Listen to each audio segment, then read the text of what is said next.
And they're about to perform one of their trademark two-handed interviews here in the ITV studios exclusively for the South Bank Show. Ladies and gentlemen, John Bird and John Fortune.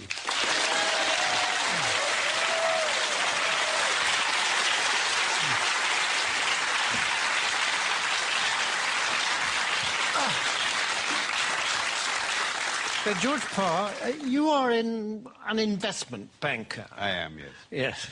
And as such, you have your fingers right on the pulse of the financial market. Yeah, very much so, yes. And during the summer, there's been a great deal of turbulence and volatility in the markets, yes. Tremendous, yes, tremendous. Yes, and what is caused that? Well, you have to remember two things about the markets. One is that they are made up of very sharp and sophisticated people who, these are the greatest brains in the world. And the second thing you have to remember is that the financial markets, to use the common phrase, are driven by sentiment. What does that mean? What does that mean? Well, things, let's say, are just going along as normal in the market, and then suddenly, out of the blue, one of these very sharp and sophisticated people says, "My God, something awful's going to happen! We've lost everything. Oh, my God, what are we going to do? What are we going to do? Shall I jump out of the window? Shall I jump out of the window? Exactly. Let's all jump out of the window. Sell! We've lost a sell. Yes. Precisely. Yes. And then a few days later, this same sophisticated person says, you know, I think things are going rather well. And everybody says, yes, I agree with you. I think we're rich. We're rich. Yes. Rich. Yes. Bye. Yes. Yes, And that's what we call market sentiment. Well, yes. Surely we are exaggerating just a bit, aren't well, we? I don't know. I mean, in August, in the middle of August this year, when the market absolutely plunged in London, a well-known city firm, State Street Global Markets, issued a statement in which it said, and I quote, "Market participants don't know whether to buy on the rumour and sell on the news, do the opposite, do both, or do neither, depending on which way the wind is blowing," unquote.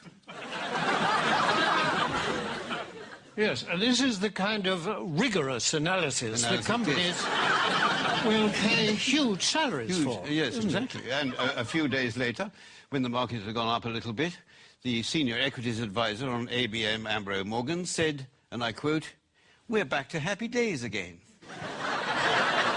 Well, no price is too high for that kind of mature wisdom, certainly is it? Not. This sort of people are paid millions of pounds in bonuses. Yes, of course. During this summer, there have been actual causes behind the volatility in the markets, haven't there? I mean, specifically and especially in America, granting vast numbers of mortgages to people who can't afford them on properties which are diminishing in value. It's a so-called subprime situation, yes. The subprime market. Yes. How does that work, in fact? Well, imagine, if you can, say, an unemployed black man sitting on a crumbling porch somewhere in Alabama in his string vest, and a chap comes along and said, "Would you like to buy this house before it falls down? And why do you let me lend you the money?" And is this chap who says this, is he a banker? Oh, no. He's a mortgage salesman. His income depends entirely on the number of mortgages that he can arrange. So his judgment to arrange mortgages is completely objective? Completely objective, yes, absolutely. Good. Yes. And what happens next? Well, then this debt, this mortgage, is taken, bought by a bank and packaged together on Wall Street with a lot of other similar debts. Without going into much detail about what is actually... Without going into any detail, no, it's far too boring. And so this is put into a package of debt, and then it's moved on to Wall Street, and this is extraordinary what happens then, that somehow this package of dodgy debts stops being a package of dodgy debts and starts being what we call a structured investment vehicle. And SIV? An SIV, exactly, yes. Yes, I see. And then someone like you comes along and buys it. I buy it, yes, and then I will ring up, I don't know, somebody in Tokyo and say, "Look, I've got this package, do you want to buy it?" And they say, "What's in it?" And I say, "I haven't got the faintest idea." And they say, "How much do you want for it?" And I say, $100 million, and then they say, "Fine, that's it." And that's the market. And presumably this package, I mean, that kind of thing can happen several times to the same package. Possibly, yes. And every time it does, of course, then you or someone like you will get a fee and a markup and a profit, yes. And so well, you can't expect us to do it for nothing. It's hard work being. In view of the fact that in these packages there's a lot of dodgy debt, what is it about it that attracts the financial, risk takers? Yeah, well, because these hedge funds, as they're called, which specialise in these debts, they all have very good names. You mean they're responsible companies? No, I don't. It's nothing to do with their reputation. They have actually very, very good names. The names they think up for them are very good. I'll give you an example.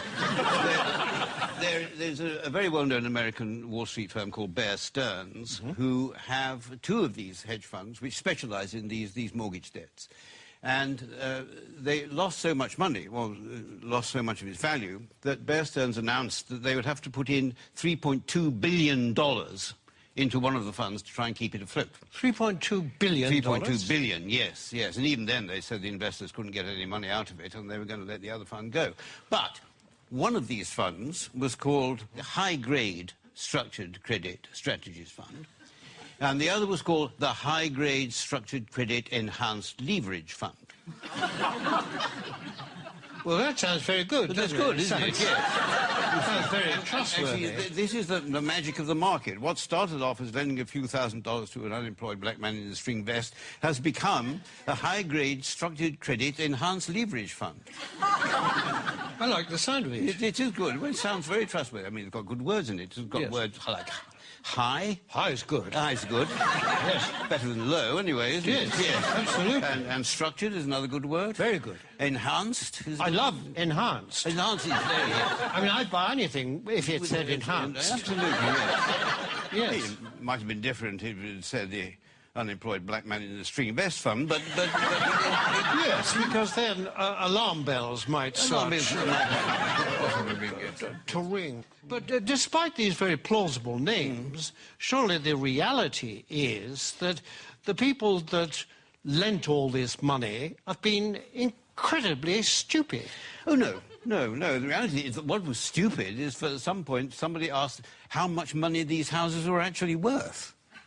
I mean, if they hadn't bothered to ask that question, then everything would have gone on as perfectly normal. But unfortunately, they did. I see, but now, you see, people are saying the crisis is likely to turn into financial meltdown. I mean, can that be avoided? It can be avoided, provided that governments and central banks give us, the financial speculators, back the money that we've lost. But isn't that rewarding greed and stupidity? No. It's rewarding what the Prime Minister Gordon Brown called the ingenuity of the markets. That is. You see, and we don't want this money to spend on ourselves. We want this money just to go into the market so that we can carry on borrowing and lending money as if nothing had happened without thinking too much about it. Yes, but if the worst came to the worst and you didn't get this money, what then? Well, then there'd be another market crash, and then I would say to you what people like me always say, that it's not us that will suffer, it's your pension fund. Thank you very much, George Parr. A pleasure.